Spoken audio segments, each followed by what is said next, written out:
मित्रांनो, प्रत्येक व्हिडिओच्या प्रारंभी मी तुम्हाला आठवण करून देणार आहे की माझा जो अनिल थत्ते गगनभेदी म्हणून फेसबुक आहे त्याला तुम्ही फॉलो करा. तिथे रोज शेकडो पोस्ट येतात. तुम्हाला आवडतील त्या बघा, नाही आवडतील त्या नाही बघणार. पण अलिबाबाची गुहा एवढंच सांगतो, मला इतके हजारो मेसेज येतात.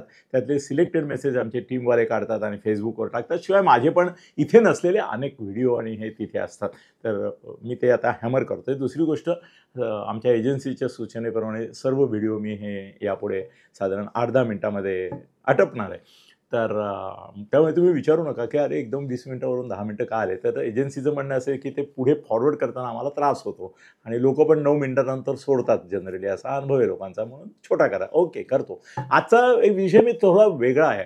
वेगळा म्हणजे असा आहे की महायुतीपुढे जो तुम्हाला डेडलॉक वाटतोय ना, मी आतला माणूस म्हणून तुम्हाला विश्वासाने शेअर करतो तुमच्याशी. त्याच्याबद्दल अनेक वेळा मला दोष पण देतात, पण तरी बोलतात माझ्याशी. याचं काय मला रहस्य आहे मला कळत नाही. मला बरं अनेक जण म्हणतात की अरे तू खुल्लम नावं सांगतोस सगळ्यांची, की अमुक असं म्हणाला, तमुक असं म्हणाला, हे झालं ते झालं वगैरे, आणि तू तर अमक्याला भेटणार आहे मी वगैरे, पण आधीच सांगून मोकळा होतोस. हो, खरं आहे. तर मला उत्सुकता असते, एक उत्कंठा असते. आता काल देवेंद्रजीशी काही माझं कम्युनिकेशन झालं, त्यामुळे मी आता भेटणार आहे त्यांना. तर मलाच उत्साह आहे त्यांच्या संदर्भातला, आणि असतोच नेहमी त्यांना. एकनाथजींना भेटताना एकनाथजींना फार सहजपणाने फार वारंवार भेटता येतं. तर मित्रांनो, कसं आहे ना, माझं एक फिलिंग काय माहिती आहे की महायुतीपुढे जागा वाटप हा फारसा गुंतागुंतीचा प्रश्न नाही आहे. खरंच सांगतो तुम्हाला असं वरकरने वाटत असेल की हा क्लेम करतो, म्हणतो मला 80 द्या, भुजबळ म्हणतात आम्हाला 80-100 द्या, शिंदे म्हणतात 80-100 द्या, भाजप तर म्हणतं आम्हाला 170, 160, 150 द्या. तर यांचं जागा वाटपावरून भांडण आहे का? मित्रांनो, नाही आहे. मी तुम्हाला सांगतो. कारण काय माहिती आहे की असं तिघही प्रॅक्टिकल आहेत. फडणवीस पण प्रॅक्टिकल आहेत. आता अमित शहाच्या हातात गेलाय बरं का. थोडा मला प्रॉब्लेम असा दिसतोय की आधी काय जाहीर झालं होतं तुम्हाला आठवत आहे की फडणवीसांना सर्व सूत्र दिली. म्हणजे जागा वाटप इतर पक्षांशी ते तर दिलीच, शिवाय उमेदवार कोण ते पण दिली. मग त्याच्याबद्दल भाजपमधले बऱ्याचशा नेत्यांनी बरीचशी काव काव काव काव वगैरे आक्रोश, आक्रंदन, आंदोलन वगैरे मुख्याचं असतं तसं केलं. आणि मग अमित शहानी ती सगळी सूत्र आता स्वतःकडे घेतली आणि फडणवीसांना थोडं बाजूला केलं. म्हणजे एक शोभेचा आणि एक पूजेचा गणपती असतो तसं झालं ते थोडंसं. तर अर्थातच पूजेचा गणपती अमित शहा. तर मित्रांनो, भांडण आहे ना ते त्याच्यावर नाहीच आहे. आणि दुसरा मुद्दा आहे ना, त्याच्यावर भांडण करण्याची खरं गरज नाही आहे माझ्या मते. जागा वाटपनं स्मूथली होणार. तुम्हाला असं वाटतं अरे महाआघाडीवाले फार एकमेकाला समजावून घेत आहेत. त्याच्यामध्ये एक गोम अशी आहे की राहुल गांधी आणि सोनिया गांधी हे शिवसेनेला फितूर आहेत. शिवसेनेला फितूर आहेत. होय, त्यांना स्वतःचा काँग्रेस पक्षापेक्षा त्यांना उद्धवचं, अर्थात व्हाया आपल्या संजय राऊत असं प्रेम आहे. आणि ते त्यांचं सांगलीत बघा ना, मी तुम्हाला सांगत होतो तर बरेच जण मला म्हणाले कसं काँग्रेसवाले बघा केवढा आटापिटा करतायत, त्यांनाच मिळणार जागा. तर मला शांतपणे संजय सांगत होता, माझं राहुलशी बोलणं झालेलं आहे म्हणाला. त्यांनी सांगितलं आहे की तुम्ही लढा, तुम्हाला देतो मी. आणि अखेरच्या क्षणी नाना पटोले एवढे कुले आपटले, काय झालं, दिली ना. आत्ताही मी तुम्हाला सांगतो की सोनिया आणि राहुल यांनी 101% प्रॉमिस दिलेलं आहे उद्धवला की तुला आम्ही मुख्यमंत्री करू जर महाआघाडीचं सरकार आलं तर. संजय निश्चिंत आहे. संजय म्हणतो ठीक आहे, तुम्हाला काय बोलायचं ते बोला. तुमच्या बोलण्याला आम्ही राहुलशी बोलतो. तुमचा बाप, तुमची आई हे जे आहेत वरती ना त्यांच्याशी बोलतो. आम्हाला तुम्ही कोण यत्किंचित रे, तो फाट्यावर मारतो. तो म्हणजे उद्धव पण मारतो. त्यालाही माहिती आहे की संजय आणि आपण सोनियाजींकडून राहुलकडून आपलं मुख्यमंत्रीपद कन्फर्म करून घेऊ. आता त्याच्यामध्ये शरद पवारांची संमती आहे उद्धवला. मी सांगतोय हो राजा परत अनिल देशमुखला ते गृहमंत्री करतील महाआघाडीचं सरकार आलं तर, कारण सगळे सूट घ्यायचे हे पण लक्षात ठेवा. अरे एकाने तर सांगितलं मला ते मुख्यमंत्री करतील, म्हटलं नाही करणार.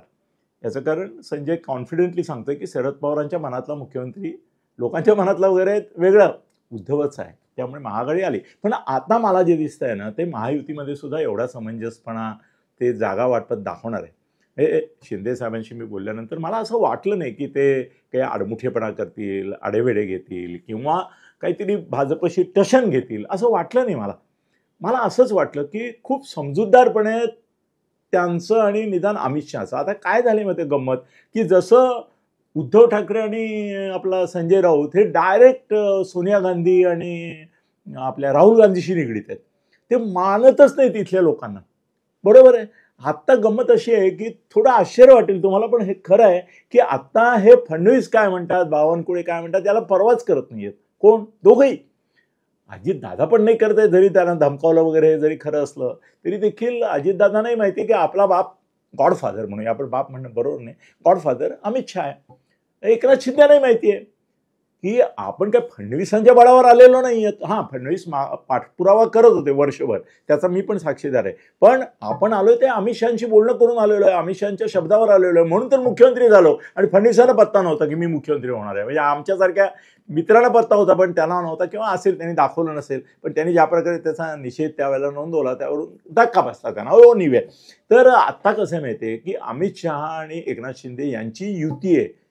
महायुती जर असेल ना, तर तो महा म्हणजे अमित शहा आहेत आणि युती म्हणजे एकनाथ शिंदे. त्यांचं अंडरस्टँडिंग आहे. मुख्यमंत्रीपद एकनाथ शिंदेना देण्याबाबत आणि त्यांचा चेहरा वापरण्याबाबत काय म्हणतात त्याला, जंटलमन्स वर्ड तर आहेत. आता ते जंटलमन आहेत की नाही असा प्रश्न नाही मला विचारायचा, पण आहे. आणि दुसरी गोष्ट की आता वातावरण इतकं बिघडलेलं आहे की आता तुम्ही ब्राह्मणाचा चेहरा करून, आता फडणवीसांची मजबुरी आहे, भाजपची पण मजबुरी आहे. जरी ते म्हणत असले की मीच मीच मीच असं म्हणत असले तरी देखील आता महाराष्ट्रामध्ये खलनायक फडणवीस आहेत. फडणवीसांच्या क्वालिटीज वगैरे तुम्हालाही माहिती आहेत, मलाही माहिती आहे, मीही त्यांचा चाहता आहे आणि ते मानतात म्हणून मी मित्र आहे.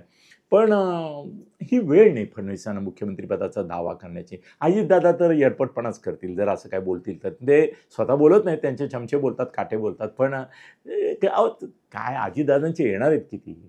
आता त्यांनी जर भाजपशी जुळून घेतलं तर थोडी तरी डबल अंकी संख्या येईल, नाहीतर तर एक अंकी संख्या येणार होती. आता कदाचित जर ते शरण गेलेत आणि मरण नको म्हणून परत एकदा माझ्या फायली काढू नका म्हणून विनंती करतायत, म्हणून कदाचित त्यांच्या येतील जागा 2 अंकी. पण ही आत्ता युती खरं म्हणजे एकनाथ शिंदे आणि भाजपची आहे. त्याच्यात अमित शहांचाच रोल असणार आहे. आणि अमित शहांनी जर सांगितलेलं आहे तर अमित शहांनी खरं म्हणजे ना, हे फडणवीस, बावनकुळे आणि त्यांचे जे आजूबाजूचे गल्ले पिल्ले जे आहेत ना, त्यांना सांगून टाकलं पाहिजे एकदा. आणि ते फडणवीस यांना सांगितलं पाहिजे की तुम्ही मुख्यमंत्री हा विषय चालवाल तर महायुतीचा दारुण पराभव होईल. कारण आज महाराष्ट्रामध्ये खलनायक म्हणून तुमची प्रतिमा आहे. एक कधी नव्हे तो ब्राह्मणेतर वाद आहे. मराठा समाज विरुद्ध, ओबीसी विरुद्ध, धनगर विरुद्ध, मुसलमान विरुद्ध, दलित विरुद्ध, आणि ह्या सगळ्यांचा विरोध हा व्यक्तिसापेक्ष आहे. व्यक्तिसापेक्ष आहे, पक्षसापेक्ष आहे की नाही मला शंका आहे. इव्हन अमित शहाना पण असं वाटतं की हा विरोध जो सगळा निर्माण होतोय महाराष्ट्रामध्ये त्याचं कारण फडणवीस आहेत. हे मी सांगतो हे गुपित आहे का? हो म्हणतं तर गुपित आहे, म्हणतं तर माहिती आहे सगळ्यांना. राजकीय भाऊ ह्याच्यात तर माहिती आहे लोकांना. तर माझं म्हणणं असं आहे की फडणवीस ज्या क्षणी हा आग्रह सोडतील की मी मुख्यमंत्री राहा ना, अजून 2.5 वर्ष राहा उपमुख्यमंत्री, पण निवडून आणा, सरकार येऊ द्या. तुमच्या मुख्यमंत्रीपदाकरता त्या उद्धवच्या बरोबर सरकार नाही बनलं, ती 2.5 वर्ष गेली. त्यानंतर तुमचं मुख्यमंत्रीपद यावं म्हणून तुम्हाला काहीतरी केलं जात आहे, म्हणून शिंदेचं बंड होत आहे असं वाटत असताना प्रत्यक्षात परत शिंदेच झाले. परत 2.5 वर्ष गेले. 5 वर्ष मुख्यमंत्री फडणवीस व्हावेत आणि भाजपचा असावा या मुद्द्यावर तुम्ही सत्तेपासून वंचित राहायला राहो. 2.5 वर्ष तर पूर्णच, आता पण अर्धे राहिलात ना. तर माझं म्हणणं असं आहे की ज्या क्षणी मुख्यमंत्रीपदाच्या संदर्भामध्ये फडणवीस ही भूमिका घेतील आणि आपल्या चेले चपाट्यांना सांगतील की मुख्यमंत्री शिंदेच होणार आहेत आणि हे निश्चित होईल महाराष्ट्रामध्ये, त्या क्षणी तुम्हाला मनोज जरांगे पण पलटलेला दिसेल. ही जी इकडून तिकडे जाणारी मंडळी त्याच्यातली काही थांबलेली दिसतील. गंमत बघा की एकनाथ शिंदे यांची माणसं फुटत नाहीत.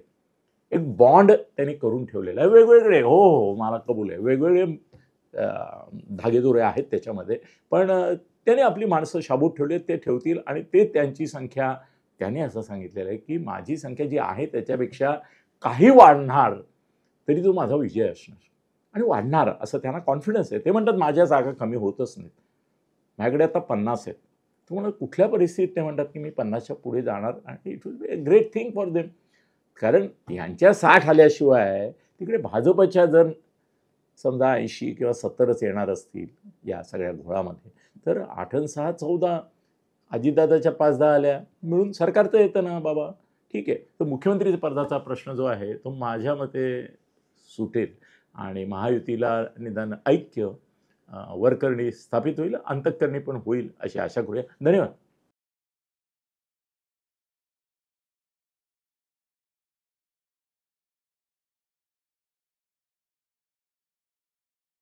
चॅनल अनिल थत्ते गगनभेदी.